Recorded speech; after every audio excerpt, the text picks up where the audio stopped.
Hi friends, welcome to அப்பா பண்ணு videos.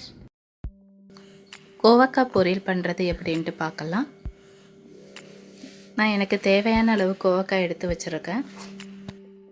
கோவக்காயை நல்லா க்ளீன் பண்ணிவிட்டு ஒரு கோவக்காயை நீல வாக்கில் 4 பீஸாக கட் பண்ணி நான் எடுத்து வச்சுருக்கேன். தனியாக ஒரு பவுலில் எடுத்து வச்சுருக்கேன். அதில் கொஞ்சம் உப்பு சேர்த்து நல்லா இந்த மாதிரி நல்லா கை வச்சு நல்லா இந்த மாதிரி பிசைஞ்சு எடுத்துக்கணும்.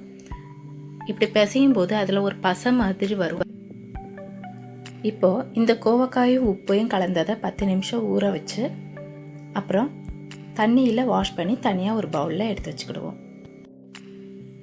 ஒரு கடாயில் 2 ஸ்பூன் கடலைப்பருப்பு, 6 காஞ்ச மிளகாய் சேர்த்து வறுத்து எடுத்து வச்சுக்குவோம். கடலைப்பருப்பு ஸ்மெல் வர்ற வரைக்கும் எடுத்துக்கலாம், ரொம்ப கருக விட வேண்டாம். இதை தனியாக மிக்ஸி ஜாரில் கிரைண்ட் பண்ணி எடுத்து வச்சுக்கலாம். இந்த மாதிரி கொரகொரப்பாக இருந்தால் போதும். 2 ஸ்பூன் ஆயில் விட்டு கடுகு உளுந்தம்பருப்பு போட்டு தாளிச்சிட்டு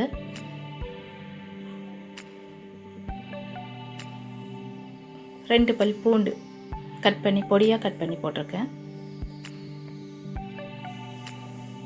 அது கூட கட் பண்ணி வச்சுருக்கேன் ஆனியன். இப்போ தேவையான அளவுக்கு உப்பு சேர்த்துக்கலாம். சேர்த்து நல்லா வதக்கிக்கலாம்.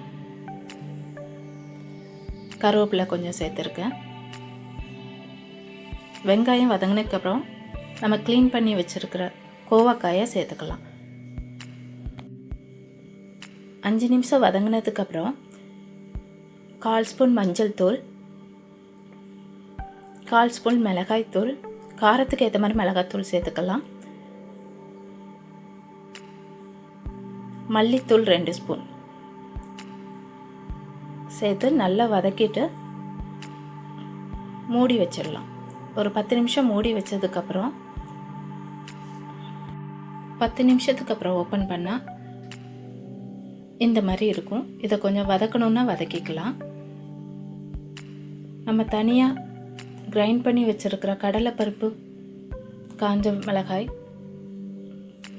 பவுடரை இதோட சேர்த்துக்கணும்.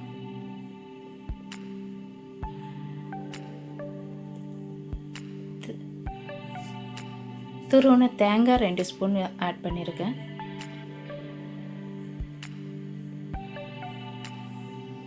எல்லாம் சேர்த்து நல்லா கிளறி விட்டுட்டு உப்பு காரம் பார்த்துடலாம்.